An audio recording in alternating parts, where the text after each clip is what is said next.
Assalamualaikum, salam sejahtera. Berita perdana edisi Ahad 3 Januari 2021 bersama saya Farhatul Asyati Osman dan saya Ivan Toh. Berikut paparan utama malam ini.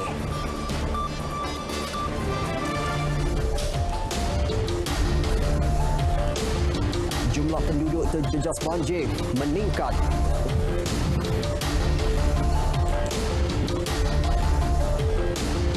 Malaysia Singapura rangka SOP perjalanan rentas sempadan.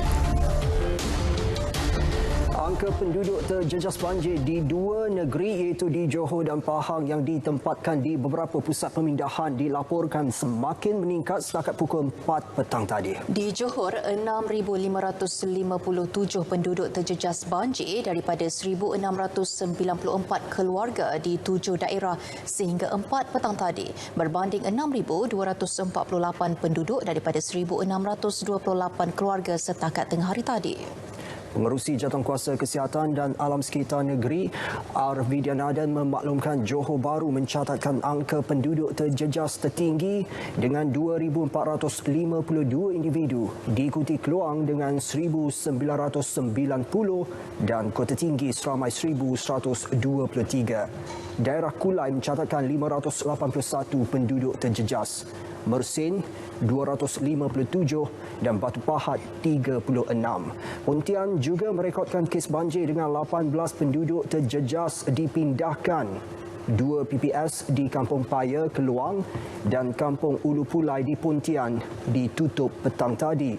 Amaran cuaca bahaya juga dikeluarkan Met Malaysia dan dijangka hujan sangat lebat berterusan berlaku di Mersing selain hujan lebat di Johor Bahru, Kota Tinggi, Kulai, Pontian, Batu Pahat, Keluang dan Segamat. Dalam pada itu, jumlah penduduk terjejas banjir di Pahang turut meningkat berbanding petang tadi. Ya, mereka menjadikan 70 pusat pemindahan sementara sebagai tempat berlindung. Perkembangan semasa bersama Hazwan Azman di Kuantan. Silakan. Ivan dan Farhatul di Angkasa Puri. Assalamualaikum dan salam sejahtera. Jumlah penduduk terjejas banjir di Pahang setakat jam 7 petang tadi merekodkan seramai 3,858 orang, membabitkan 1,195 buah keluarga. Manakala sebanyak 77 pusat pemindahan sementara PPS telah dibuka, membabitkan 9 daerah terjejas iaitu daerah Kuantan, Maran, Jerantut, Rompin, Raup, Temeloh, Pekan, Bentong dan Lipis. Dan bagi memperincikan lebih lanjut berkaitan penugasan anggota penyelamat, seketika bersama saya Pengarah Jabatan Bomba dan Penyelamat Negeri Pahang, Wan Muhammad Zaidi Wan Isa. Tuan, 9 daerah terjejas di banjir setakat ini. Boleh kongsikan peranan JBPM membantu penduduk terjejas? Terima kasih Encik Azwan. Berkaitan dengan keadaan banjir sekarang ini, di mana kita dapati pattern air sungai makin menaik, cuma dapat beberapa buah sahaja yang surutlah. Tapi keadaan hujan yang masih berterusan ini mungkin menyebabkan keadaan banjir mungkin akan bertambah seriuslah. Walau bagaimanapun, untuk membolehkan segala tugas-tugas Jabatan Bomba diurus dengan baik, Jabatan Bomba telah pun membuka satu bilik gerakan operasi banjir di Ibu Pejabat Bomba bagi menyelaraskan tugas-tugas Jabatan Bomba dalam pemindahan, terutama sekali dalam perpindahan banjir lah di negeri Pahang ini. Dan juga kita memberi perkhidmatan ihsan untuk itu memberi keutamaan kepada mangsa-mangsa yang mungkin berisiko tinggi seperti ibu mengandung yang penyakit kronik dan sebagainya. Dalam pada masa itu juga, kita juga memberi bantuan kepada membekalkan makanan atau pembantuan kepada mangsa-mangsa banjir yang mungkin terjejas atau terputusnya hubungan yang tidak memerlukan pindah ke pusat pemindahan. Jadi kita akan membantu untuk membekalkan makanan ke pusat-pusat tersebut ataupun di kampung-kampung tersebut. Ya. Okey Tuan, berapa ramaikah anggota untuk yang ditugaskan untuk menghadapi banjir ketika ini? Okey, dari segi kaki tangan kita yang terlibat dengan operasi ada seramai 951 orang dengan kekuatan logistik sebanyak 52, iaitu terdiri daripada pelbagai bot, jentera dan sebagainya. Ya. Dalam pada masa itu, sebenarnya kita juga memohon bantuan daripada negeri yang berdekatan seperti Kuala Lumpur, Perak dan Selangor untuk membantu kita di kawasan-kawasan yang berhampiran tempat kejadian seperti di Raub, ya, yang mana mungkin yang memerlukan bantuan daripada luar sebab kita terpaksa kata kawasan-kawasan yang lain di negeri Pahang ini sekarang ni. Okey Tuan, mungkin ada terdapat sebarang orang kata special request, mungkin penerbangan ihsan yang perlu dilakukan ke ketika musim banjir ketika ini? Memang kalau mengikut perancangan Jabatan Bomba Negeri Pahang, kita akan memohon bantuan khidmat bahagian udara untuk membuat peninjauan menggunakan helikopter. Itu pun kalau keadaan cuaca yang mengizinkan. Sekiranya adanya perlunya penerbangan ihsan seperti bantuan ke kawasan-kawasan yang terputus yang memang tidak boleh dilalui secara darat, kita akan membuat penerbangan melalui helikopter. Yang ini bergantung pada keadaan cuaca. Okey Tuan, mungkin ada sebarang orang kata saranan kepada orang ramai penduduk khususnya yang tinggal di kawasan yang berisiko. Okey, adalah kita menasihatkan kepada penduduk supaya dia sentiasa peka dengan keadaan ataupun maklumat yang terkini berkaitan dengan banjir yang mungkin berlaku di tempat mereka, terutama sekali dari segi keadaan cuaca. Kemudian jika didapati air semakin naik, adalah digalakkan mereka membuat pemindahan segera tanpa memerlu ataupun menunggu bantuan. Jika keadaan keadaan yang terdesak ataupun dalam keadaan worse, kalau kita memerlukan tunggu bantuan mungkin akan menjadi masalah. Sebab masa itu keadaan dah congested. Ya. Terima kasih Tuan di atas perkongsian tersebut. Sekian dahulu yang dapat saya kongsikan langsung dari Pusat Kawalan Operasi Banjir Bomba Pahang. Kembali bersama Ivan Nafato di Angkasa Puri untuk berita seterusnya. Hazwan, terima kasih. Masih di Pahang, Jalan Lama Bentong Raub dilaporkan ditutup kepada semua kenderaan berikutan kejadian tanah runtuh sepanjang 50 meter pagi tadi. Jabatan Kerja Raya JKR Bentong dalam satu kenyataan berkata jalan berkenaan terpaksa ditutup kepada semua kenderaan bermula pada pukul 11.50 pagi tadi.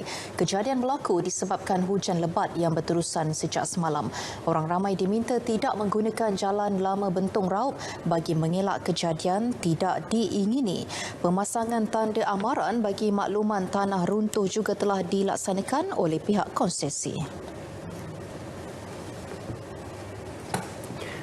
Persimpangan bertingkat Srijaya dan persimpangan bertingkat Gambang di Lebuh Raya Pantai Timur LPT1 yang dinaiki air juga pagi tadi kini dibuka kembali kepada pengguna selepas air surut sepenuhnya. Syarikat konsesi LPT1 Anih Berhad dalam satu kenyataan memaklumkan laluan di kilometer 198 kini sudah boleh dilalui pengguna bagi kedua-dua arah. Anih Berhad turut menasihatkan orang ramai agar patuh arahan petugas di lokasi berkenaan. Pagi tadi, semua lorong di Lebuh Raya berkenaan ditutup kepada semua jenis kenderaan selepas ia dinaiki air setinggi hampir 2 kaki. Dalam pada itu, pengguna jalan raya dinasihatkan tidak meredah jalan yang banjir untuk meneruskan perjalanan. Pengarah Jabatan Siasatan dan Penguatkuasaan Trafik Bukit Aman, Datuk Azizman Alias berkata, orang ramai perlu memikirkan keselamatan susulan banyak jalan dinaiki air dan aliran air deras boleh mengundang padah. Terdahulu di Jengka 3 Maran Pahang, seorang individu nyaris maut selepas motosikal dinaiki di bawah arus banjir banjir. Dalam kejadian kira-kira pukul 9 pagi tadi itu, mangsa dipercayai gagal mengawal motosikal dan dibawa arus deras. Mangsa bagaimanapun berjaya menyelamatkan diri dengan memaut di ranting beluka sebelum naik ke tebing jalan. Motosikal mangsa ditemukan selepas keadaan banjir reda kira-kira 12 tengah hari tadi. Kenderaan itu dibawa naik ke tempat selamat dengan bantuan penduduk kampung. Seorang kanak-kanak 5 tahun maut akibat lemas selepas terjatuh ke dalam Sungai Jerung Bikam, Sungkai, Perak pagi tadi. Ketua Polis Daerah Tapas, Superintenden Wan Azharuddin Wan Ismail memaklumkan mangsa Muhammad Amsyar Muhammad Zamri ditemui pukul 11.30 pagi, kira-kira 15 meter dari tempat mangsa terjatuh. Menurut beliau, dalam kejadian kira-kira pukul 10.30 pagi itu, mangsa dipercayai bermain air dalam keadaan hujan lebat berdekatan sungai tersebut bersama dua abangnya dan sepupu berusia antara 5 hingga 11 tahun tanpa disedari ibu bapa mereka. Kes diklasifikasikan sebagai mati mengejut.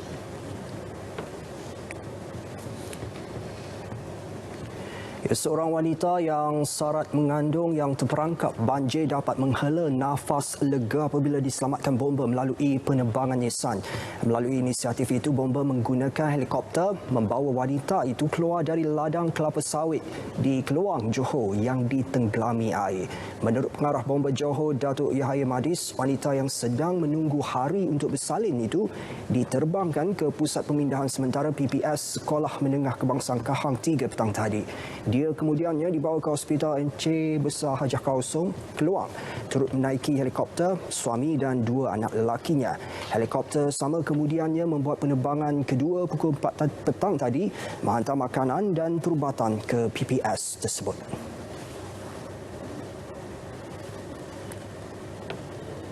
Di Maran, Pahang pula, jenazah seorang lelaki terpaksa dibawa menggunakan bot selepas jalan ke kediamannya di Felda Jengka 3 terputus akibat banjir. Jenazah bekas imam Masjid Jengka 3, Azuddin Ali itu dibawa pulang menggunakan kenderaan berkenaan selepas jalan persekutuan bandar Jengka Felda Ulu Jempol dinaiki air. Jenazah kemudiannya dikebumikan di tanah perkuburan Islam Jengka 3 selepas solat asar.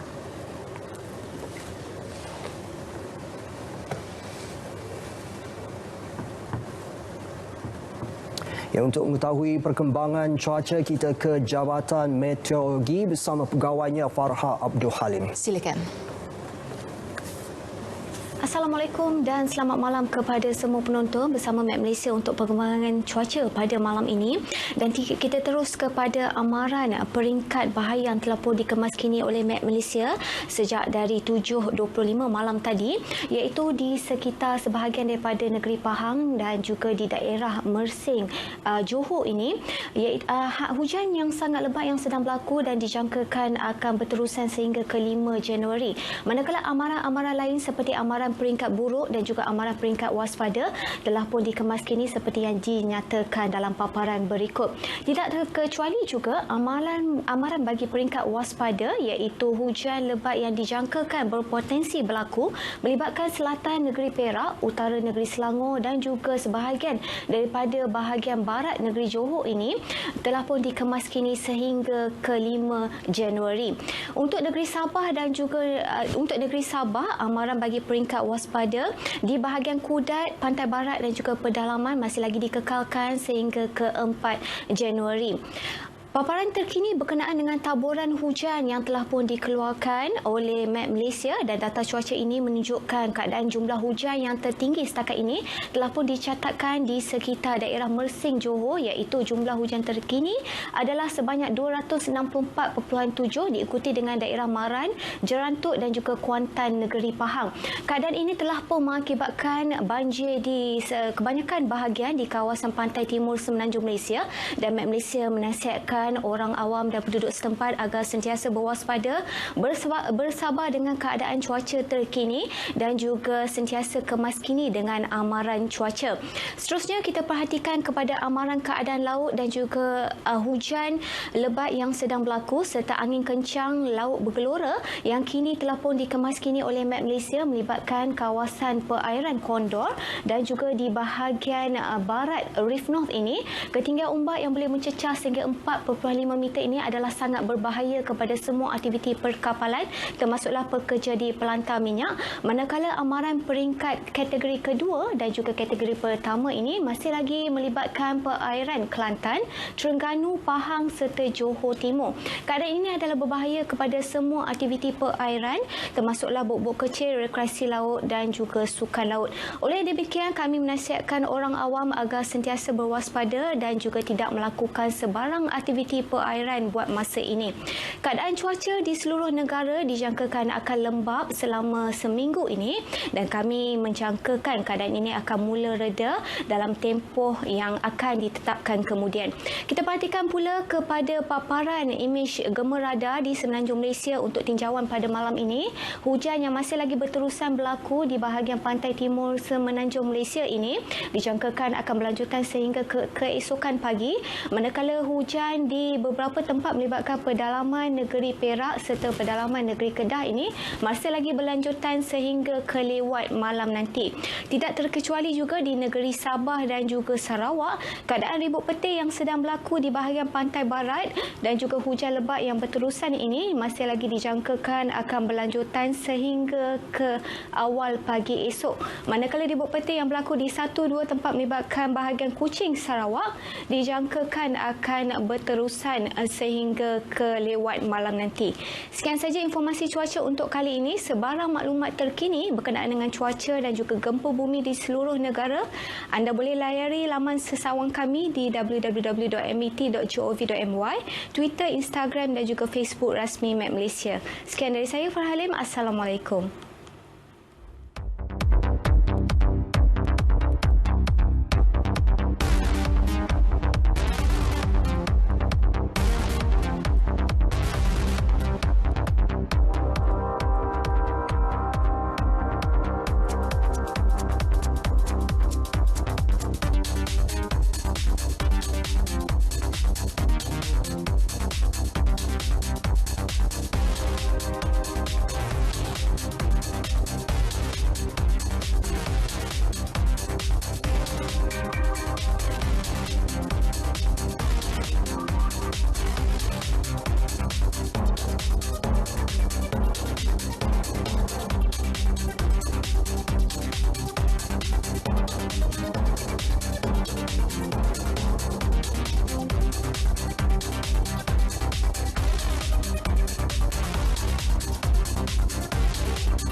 Terima kasih Met Malaysia. Kita ke laporan berikut. Kementerian Luar sedang mengadakan perbincangan dengan Kerajaan Singapura berhubung SOP rentas sempadan Malaysia-Singapura bagi membolehkan orang ramai melakukan perjalanan atas dasar belas ihsan seperti menziarah keluarga sakit. Menteri Luar Datuk Seri Hishamuddin Tun Hussein berkata buat masa ini tiada SOP yang selaras berhubung perjalanan rentas sempadan atas dasar belas ihsan. Sekarang kita tengah bincangkan SOP untuk mereka yang jatuh dalam kategori humanitarian. Maknanya kalau mereka ada keluarga yang sakit, uzur atau mereka nak ambil rawatan dan sebagainya. Sebelum ini semua kita buat secara ad hoc. Jadi saya tengah bincang di Singapura untuk satu SOP yang lebih permanent lah. Datuk Seri Syamuddin ditemui media selepas mengadakan lawatan ke Pusat Pemindahan Sementara Penduduk Terjejas Banjir di Sekolah Kebangsaan Kampung Camek di Paluh Keluang. Menurut beliau, statistik COVID-19 di Johor serta penerimaan Singapura menangani penularan pandemik itu memainkan peranan penting untuk menjayakan perbincangan dua hala berkenaan. Beliau turut bimbang sekiranya kes COVID-19 di beberapa kawasan seperti Johor Bahru dan Pulai terus meningkat kerana ia akan menyukarkan perbincangan tersebut. Cuti panjang sempena Christmas dan Tahun Baru sudah tamat dan malam ini kita jangkakan ramai warga kota yang dalam perjalanan kembali ke rumah masing-masing. Menurut wartawan Mohan Chinasamy yang kini berada di RNR Sungai Buloh, aliran trafik di Lebuh Raya Utara Selatan agak perlahan di kedua-dua arah. Plus Malaysia Berhad menjangkakan jumlah kenderaan di Lebuh Raya hari ini 1.4 juta. Kita terus bersama Mohan untuk laporan lanjut. Mohan. Baik, terima kasih Ivan dan Farhatul di studio. Seperti yang anda sedia maklum, ketika ini saya berada di restoran sejentas RNR Sungai Buloh bagi memberikan anda liputan pergerakan trafik terkini di lokasi ini. Seperti mana anda dapat lihat di belakang saya, pergerakan trafik di kedua-dua hala, iaitu menghala ke Ibu Negara dan juga menghala ke utara lancar. Bagaimanapun terdapat pertambahan trafik jika kita bandingkan dari pagi dan petang tadi. Ini mungkin berikutan warga kota yang ingin pulang ke Ibu Negara. Berikutan mereka akan kembali bertugas pada keesokan hari, iaitu pada hari Isnin. Dan untuk pengetahuan anda juga, Plus Malaysia Berhad turut memaklumkan anggaran 1.4 juta hingga 1.5 juta kenderaan di atas Lebuh Raya pada hari ini sehingga jam 12.30 malam nanti. Jika dibandingkan dengan semalam, hanya 1.2 juta kenderaan sahaja yang dilaporkan. Dan dalam tempoh 2 minggu ini, jumlah kenderaan yang paling tinggi di atas Lebuh Raya adalah 1.6 juta pada 31 Disember lalu. Dan untuk pengetahuan anda juga, mungkin saya boleh kongsikan sedikit laporan yang telah pun dinyatakan oleh pihak Plus Malaysia Berhad dan juga Lembaga Lebuh Raya Malaysia LLM menerusi laman Twitter sebentar tadi, iaitu terdapat kemalangan di beberapa lokasi yang turut melibatkan di kawasan utara dan juga selatan Semenanjung Malaysia, di mana pengguna Lebuh Raya diminta supaya lebih berhati-hati terutamanya ketika musim hujan di ketika ini, kerana di kawasan ini juga, iaitu di sekitar Lebuh Raya Sungai Buloh juga berlakunya hujan yang rendah ketika ini. Dan untuk pengetahuan anda yang ingin menuju ke destinasi, mungkin anda boleh merancang waktu perjalanan anda dengan bantuan pihak Plus sebenarnya, di mana anda boleh menghubungi di talian 1-800-88-0000. Saya ulangi sekali lagi, di talian 1-800-88-0000 untuk mendapatkan maklumat terkini berkenaan dengan pergerakan trafik dan juga untuk merancang waktu perjalanan anda. Dan isu seterusnya yang ingin saya nyatakan di sini adalah berkenaan dengan penjagaan SOP di RNR. Di mana-mana RNR, di mana sekiranya anda ingin makan ataupun anda ingin berehat atau anda ingin menggunakan tandas, pastikan anda mematuhi SOP yang telah ditetapkan. Kerana seperti mana yang saya telah meninjau di kawasan RNR Sungai Buloh ini, saya dapati begitu ramai pengguna Lebuh Raya yang berehat, dan apa yang pasti adalah mereka perlu mematuhi SOP yang telah ditetapkan. Itu merupakan antara laporan yang boleh saya kongsikan bersama anda. Kita kembali bersama Ivan dan Faratul di studio. Silakan. Baik, terima kasih Mohan Chinasamy. Seterusnya kita ikuti pula situasi semasa jangkitan COVID-19. 2,726 kes sembuh direkodkan hari ini menjadikan jumlah kumulatif kes sembuh 97,218 kes. Jumlah kes baharu pula 1,704 kes menjadikan jumlah kumulatif kes positif 119,077 kes. 11 kematian turut dilaporkan menjadikan jumlahnya 494. Berikut data terkini COVID-19 diikuti kes positif harian mengikut negeri.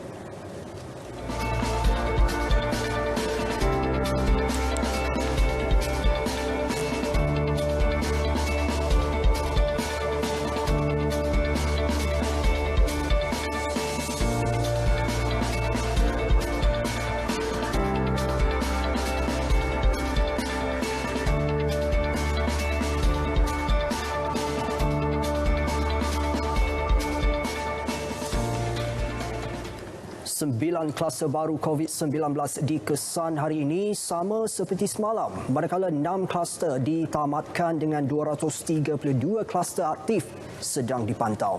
Daripada jumlah tersebut, 59 kluster melaporkan pertambahan kes hari ini.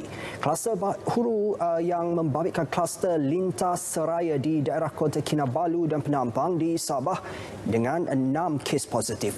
Kedua, kluster Tapak Bina Perdana Avenue merupakan kluster tempat kerja di daerah Petaling, Selangor dengan 202 kes positif. Ketiga, kluster Osmo Jaya juga di tempat kerja melibatkan daerah Hulu Langat di Selangor dengan 46 kes positif. Keempat, kluster Belati, kluster tempat kerja melibatkan daerah Johor Bahru, Kota Tinggi, Kulai dan Pontian di Johor. 44 kes dikesan positif COVID-19. Kelima, kluster Wawasan Gading, kluster tempat kerja melibatkan daerah Batu Pahat di Johor dengan 13 kes positif. Dan keenam, kluster Ringgit Central juga di tempat kerja melibatkan daerah Kota Tinggi, Keluang dan Johor Bahru dengan 10 kes positif. Ketujuh, kluster Manik melibatkan daerah Kuala Krai di Kelantan dan daerah Dungun di Terengganu dengan 22 kes positif. Kelapan, kluster Paloh Tumpat melibatkan daerah Tumpat di Kelantan dengan 15 kes positif. Dan akhir sekali, kluster Stutong di daerah Kuching di Sarawak melibatkan 5 kes positif COVID-19. Dua mukim dalam jajahan Kota Baru Kelantan diletakkan di bawah Perintah Kawalan Pergerakan Bersyarat PKPB bermula esok sehingga 17 Januari. Kawasan terlibat ialah Mukim Peringat dan Mukim Kota. Menurut Menteri Kanan Pertahanan Datuk Seri Ismail Sabri Yaakob, pertambahan kes disumbang menerusi kluster Halban dan kluster Pintu Geng. Pelaksanaan PKPB membolehkan Kementerian Kesihatan melaksanakan saringan secara bersasar dan mengurangkan pergerakan dalam kalangan komuniti. Dalam pada itu, Perintah Kawalan Pergerakan diperketatkan di Depo Tahanan Imigresen Langkap dan Kuartus Kaki Tangan daerah Hilir Perak berakhir hari ini. Ia ditamatkan lebih awal berbanding 14 Januari seperti yang dijadualkan. Menurut Datuk Seri Ismail, penamatan dibuat atas nasihat KKM. Ia berikutan jangkitan menunjukkan trend penurunan dan terkawal serta tiada lagi sampel menunggu keputusan.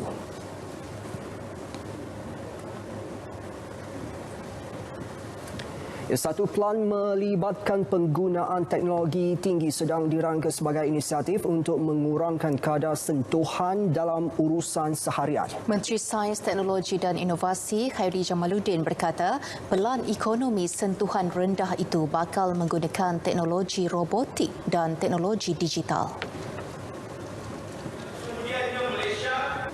Sedang dirangka, tapi tahun lepas pun banyak kita telah memberi bimbingan dan juga pelaburan kepada syarikat-syarikat tempatan yang membangunkan teknologi digital, teknologi robotik. Sekarang ini tak perlu kita, contoh di hospital, kita tak perlu hantar makanan kepada pesakit, ada robot yang boleh buat. Di kawasan-kawasan pasar awam, kawasan-kawasan yang agak kotor, kita sudah mengadakan program perintis untuk dibersihkan kawasan-kawasan itu menggunakan robot dan sebagainya.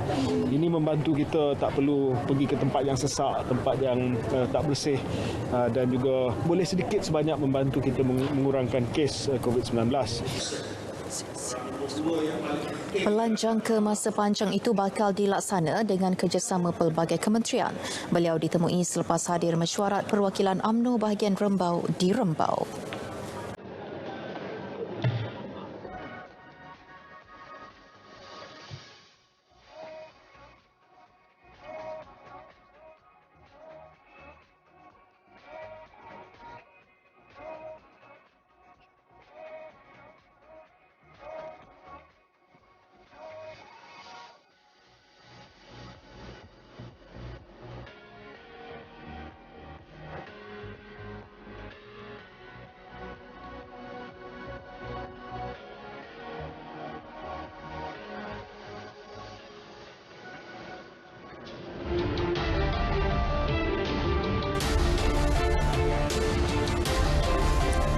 Sesi persekolahan tahun 2021 telah dijadualkan bermula 20 Januari. Namun, pelanjutan tempoh Perintah Kawalan Pergerakan Bersyarat PKPB di Selangor, Kuala Lumpur dan Sabah sehingga 14 Januari menimbulkan persoalan dalam kalangan ibu bapa tentang situasi sesi persekolahan tahun ini.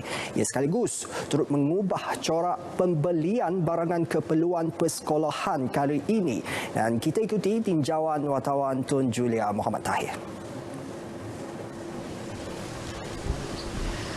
Kebanyakan premis yang terlibat di sekitar Kuala Lumpur sudah mengadakan pelbagai promosi untuk kembali ke sekolah. Namun apa yang kami dapati, persiapan ibu bapa bagi tahun ini agak kurang meriah berbanding tahun-tahun lalu kerana kebanyakan mereka masih lagi ragu-ragu tentang tarikh sebenar pembukaan sesi persekolahan bagi tahun 2021 akibat peningkatan kes COVID-19 sejak akhir-akhir ini. Situasi negara yang masih berdepan dengan pandemik COVID-19 menyebabkan sebilangan ibu bapa sukar untuk merancang persiapan persekolahan anak-anak mereka. Oh, banyak beza. Kita prepare ni pun lambat. Kan kita sebab kita tidak tahu tarikh yang sebenar. Jadi kita beli sekadar sepasang seorang dulu. Jadi kalau confirm buka sekolah mungkin 2-3 bulan selepas tu baru tambah balik ke macam manalah. Macam nak keluar satu memang susah lah, kita nak bawa anak-anak kan. Lepas tu macam saya yang kecil, OKU pendengaran memang lagi susah lah. Kita nak kawalkan dia dekat tempat orang ramai kan. Sebab kita tak nak bagi dia pegangan orang. Itu satu memang susah lah. Satu kita nak pergi mana-mana pun SOP kena jaga. Pengurus salah sebuah kedai menjual pakaian sekolah di Jalan Tuanku Abdul Rahman, Kuala Lumpur turut mengakui situasi semasa mencejaskan prestasi jualan tahun ini. Oh, jauh beza lah. Jauh beza. Sebelumnya memang kita memang dah tak ada ruang dah kalau dah time macam ni kan, sebab dah memang penuh sebabkan COVID. Tapi masih kira okey sebab kita ada bantuan mawik kat sini. Habis tu mal. Itu sebab yang macam sekarang ni ramai jugalah. Golongan ibu bapa dilihat sudah menyediakan perancangan sekiranya terdapat sebarang perubahan takwim melibatkan sesi pembelajaran di sekolah. Tun Julia Muhammad Tahir, Berita RTM. Perbadanan Harta Intelek Malaysia MYPO mengesahkan RTM telah memperoleh hak eksklusif logo TV1 sejak 15 September 2015. Agensi itu memandang serius isu pelanggaran harta intelek dan cap dagangan termasuk logo mirip saluran penyiaran Nepal yang juga dikenali sebagai TV1. Ketua Pengarah MYPO, Datuk Muhammad Roslan Mahyudin memaklumkan RTM boleh mengambil tindakan ke atas pelanggaran peruntukan Undang-Undang Cap Dagangan negara tersebut. Meski pelindungan cap dagangan bersifat kewilayahan, MYPO menjelaskan tindakan boleh diambil sekiranya RTM mempunyai hak pendaftaran logo TV1 di Nepal. Semakan juga mendapati siaran berita TV1 HD Nepal turut disiarkan di Facebook. Dalam hal itu, MYPO memaklumkan yang RTM boleh membuat aduan kepada KPDNHEP. Notis menurunkan siaran boleh diambil jika terdapat bukti pelanggaran cap dagangan.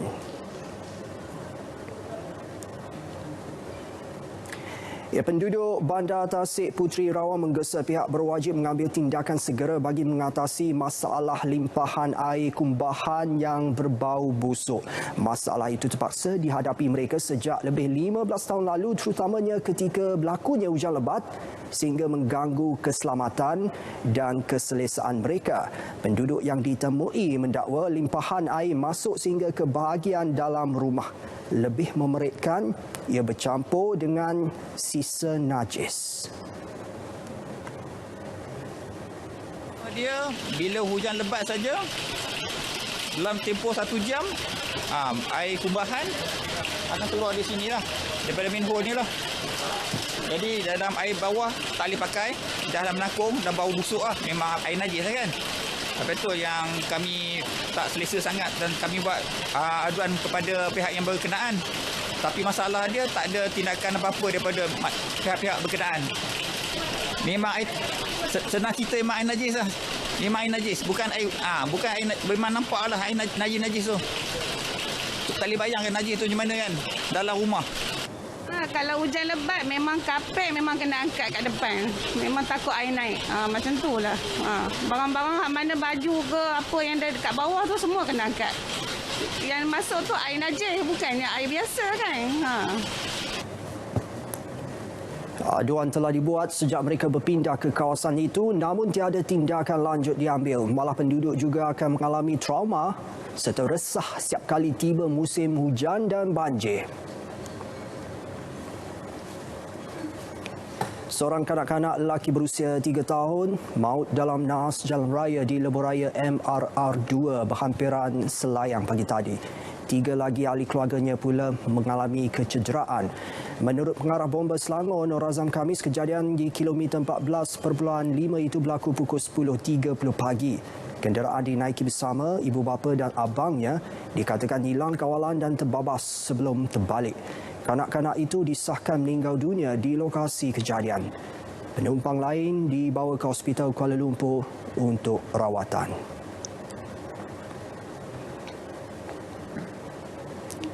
Polis membuka kertas siasatan terhadap 2 kafe di Pulau Pinang yang menghias premis dengan wajah Ketua Revolusi Komunis Mao Zedong. Kedua-dua premis perniagaan itu dimiliki seorang lelaki tempatan berusia 41 tahun.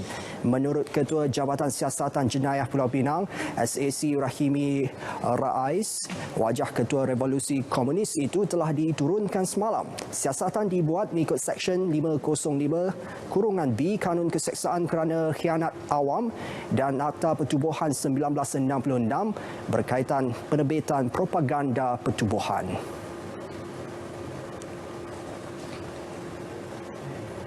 Persatuan Pendidikan Keselamatan Jalan Raya Putrajaya mengalu-alukan cadangan PDRM kepada Jabatan Pengangkutan Jalan JPJ untuk menghadkan remaja berumur 16 hingga 20 tahun hanya menunggang motosikal berkapasiti 70cc dan ke bawah. Pengerusinya Noor Azhar Zainal optimis cadangan itu mampu mengurangkan kadar kemalangan jalan raya melibatkan golongan tersebut. Undang-undang dan peraturan jalan raya dapat membantu mengurangkan kadar kemalangan, namun semua usul ini perlulah dilaksanakan bersama-sama dengan satu sistem pendidikan keselamatan jalan raya atau satu kurikulum pendidikan jalan raya yang harus atau mungkin diwajibkan kepada golongan remaja di Jelasnya 80% daripada punca kemalangan jalan raya disebabkan sikap dan cara pembonceng motosikal yang tidak berhemah. PDRM sebelum ini mengesyorkan cadangan pindaan terhadap syarat lesen memandu dan dijangka dilaksanakan bermula tahun 2025.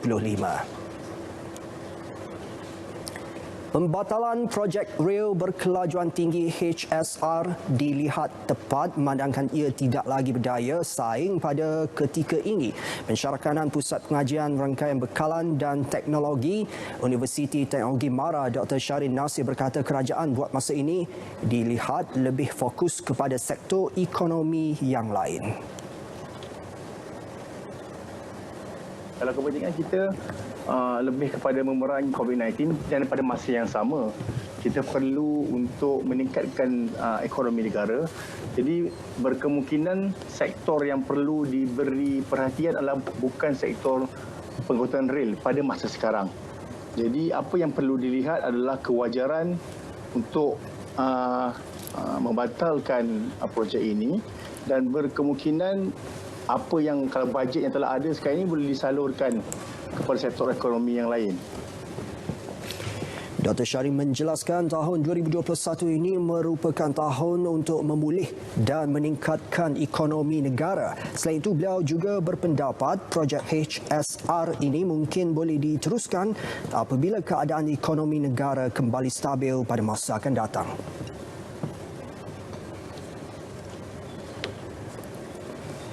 Seterusnya kita ke segmen sukan bersama Nazri Fahmi, silakan.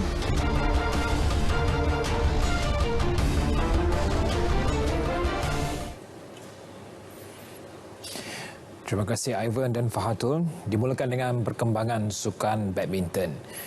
Persatuan Badminton Malaysia BM hari ini mengesahkan bahawa pengarah kejurutian BAM Wong Chun Han positif COVID-19.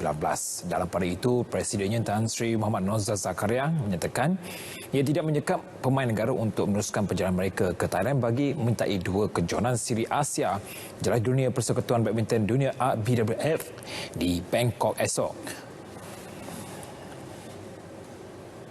Keputusan COVID positif Wong Chun ini adalah hasil daripada beliau ketika beliau berada di luar ABM dan mereka semua telah berpisah pada hari Christmas dan selepas itu jangkitan ini kepada Chun Han berlaku ketika beliau berada di luar dan bukannya di dalam ABM, dan itu dengan itu kita telah berdasarkan keputusan negatif pemain-pemain kita dan juga pegawai-pegawai, kita telah mohon kebenaran daripada pihak berkuasa untuk melepaskan pemain-pemain kita. Selain Chun Han, keputusan kesemua 39 pemain dan jurulatih yang turut melakukan ujian swab wajib sebelum berlepas ke Bangkok adalah negatif. Bekas pemain negara itu yang tidak menunjukkan sebarang gejala kini sedang menjalani proses kuarantin mengikut prosedur yang ditetapkan oleh Kementerian Kesihatan Malaysia KKM dan Kementerian Belia dan Sukan KBS. Perkara itu disahkan menerusi satu kenyataan yang dikeluarkan oleh BM hari ini. Akademi Badminton Malaysia ABM di Bukit Kiara juga telah melakukan proses sanitasi pada awal pagi tadi. Pemain negara perlu menjalani tempoh kuarantin wajib sehingga 11 Januari mengikut syarat kejohanan selain perlu melakukan beberapa ujian swab setibanya di sana iaitu pada hari ke-4, ke-9, ke-13 dan ke-18 dan 3 hari sebelum bertolak pulang ke Malaysia.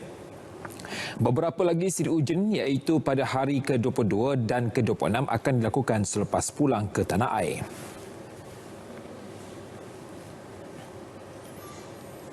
Sementara itu, BAM berpuas hati dengan SOP ketat yang bakal dilaksanakan oleh Persatuan Badminton Thailand BAT menjelang 2 kejohanan jelajah dunia BWF Bangkok bulan ini.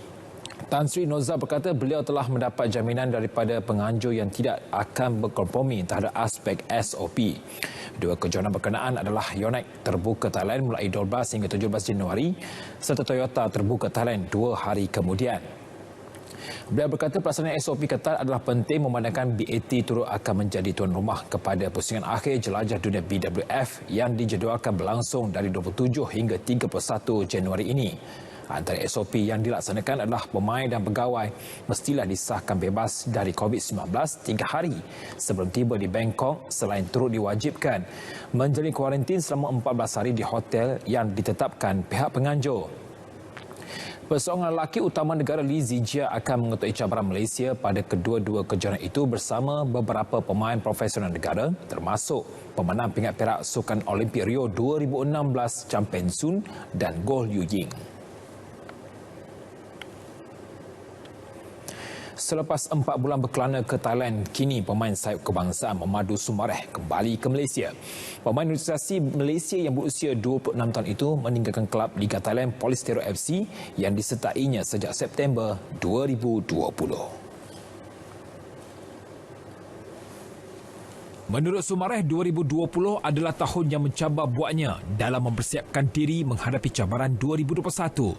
Tambah pemain berkenaan, pengalaman yang dimiliki sepanjang beraksi dalam Liga Thailand akan digunakan sebaiknya dalam kempen Liga Malaysia 2021. Sebelum ini, pemain berasal dari Gambia itu dilaporkan terlibat dalam kemelut dengan pasukan lamanya Pahang setelah mendakwa tidak dibayar gaji selama beberapa bulan sehingga memaksanya mengguna pakai klausa 887 yang terkandung dalam kontraknya. Dalam klausa itu, mana-mana pemain yang tidak dibayar gaji selama sebulan atau lebih boleh memohon untuk menamatkan kontrak dengan pasukan yang telah melanggar syarat kontrak. Soumaré kemudian bertindak menyertai Polystyrol FC pada 7 September lepas. Namun, beliau hanya membuat 4 penampilan bersama kelab itu. Bagaimanapun setakat ini Soumaré masih belum dedahkan kelab baharu yang akan disertainya.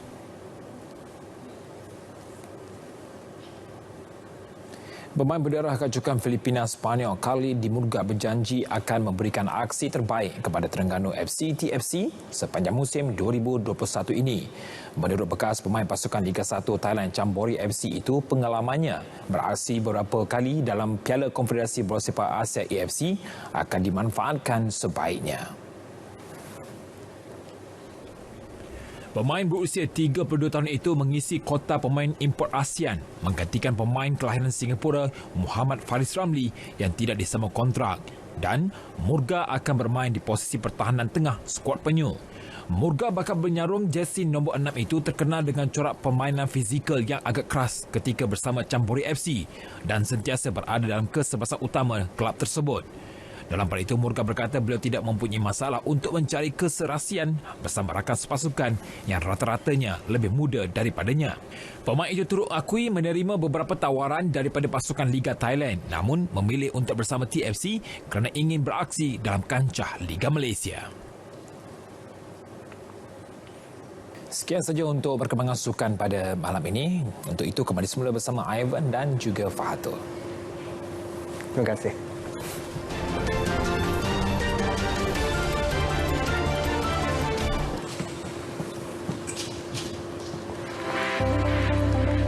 Tindakan seorang guru di bandar Qinhuangdao, China yang maksa dirinya untuk senyum sebelum masuk mengajar sebuah kelas menarik perhatian. Video memaparkan seorang guru lelaki sedang berjalan di kaki lima sebuah sekolah berhenti seketika di hadapan pintu kelasnya. Guru tersebut dilihat menarik nafas terlebih dahulu dan cuba mengubah riak wajahnya supaya menjadi lebih ceria sebelum memasuki kelas. Warganet kagum dengan usaha dan tindakan guru tersebut bagi memastikan anak muridnya belajar dalam keadaan ceria. Penemuan sebuah gerai makanan segera berusia 2000 tahun yang diselaputi debu gunung berapi di Bandar Purba Pompei baru-baru ini memberi petunjuk baru kepada saintis mengenai tabiat pemakanan penduduk zaman tersebut. Gerai yang disebut Thermopolium itu ditemukan terletak di persimpangan jalan yang sibuk di antara Jalan Silver Wedding dan Alley of Balconies. Pasukan arkeologi juga menemukan serpihan tulang haiwan termasuk itik, babi, kambing, ikan dan siput di dalam periuk tembikar. Selain itu, kacang parang yang digunakan untuk mengubah rasa wain turut ditemukan di dalam satu daripada balang tembikar di gerai tersebut.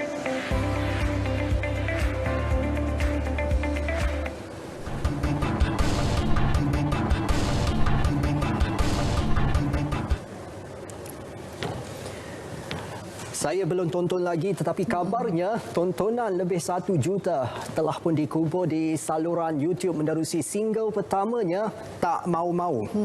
Penyanyinya Aidilia Hilda antara artis baharu yang semakin mendapat tempat dalam industri hiburan. Ya, ini terbukti apabila single Tak Mau-Mau dipilih untuk bekerjasama dengan aplikasi popular TikTok Malaysia dan berjaya meraih lebih 19 juta tontonan. Aidilia yang mesra disapa Alia berkata dia tidak menyangka lagu itu boleh menjadi hits sehingga mendapat jutaan tontonan.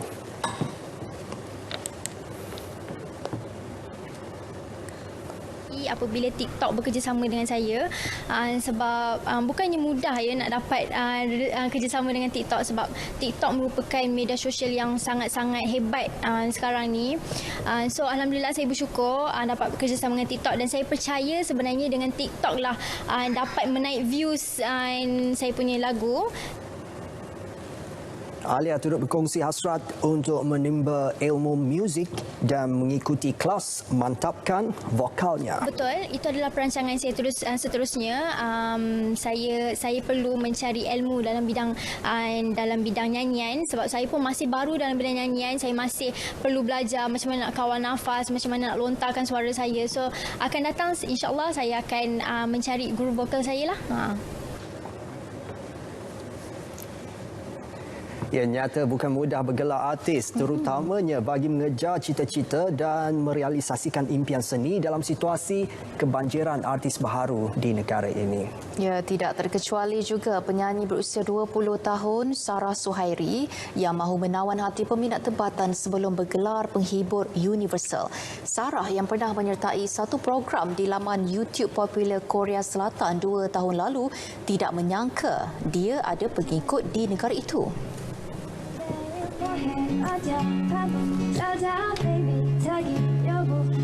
Sebenarnya kalau ada rezeki apa salahnya? Siapa tak nak kan? Tapi kita tengok juga sebab sekarang ni kita dengan COVID-19, jadi banyak benda yang mungkin agak susah untuk kita travel, mungkin agak susah untuk kita pergi dari satu tempat ke satu tempat. Tapi kalau ada rezeki, kalau ada offer, insya-Allah Sarah akan cuba. Mungkin kalau dari sana ada orang yang mungkin nak panggil ke, Sarah akan cuba kiranya berbincang dulu dengan Sarah punya management macam mana, sebab sebelum ni Sarah ke sana pun, ke Korea pun atas untuk jemputan daripada YouTuber dari sana. Jadi banyak juga aktiviti yang Sarah buat dekat sana. Ada dapat juga peluang untuk perform depan-depan orang Korea. Dapatlah, ya Allah, rasanya macam mimpi tapi sangat-sangat seronok sebab pengalaman yang baru kan. Tapi Sarah juga mahu mencuba bakat dalam pengacaraan dan mencipta lagu sendiri. Sebelum ni Sarah, lagu-lagu yang Sarah ada semuanya daripada komposer dan lirisis orang lain. Jadi apa salahnya Sarah mencuba untuk buat lagu sendiri. Jadi dalam proses sebenarnya, tapi apa-apa pun tolong doakan sebab nak buat lagu ni bagi Sarah sebenarnya bukanlah senang ya. Jadi Sarah sangat-sangat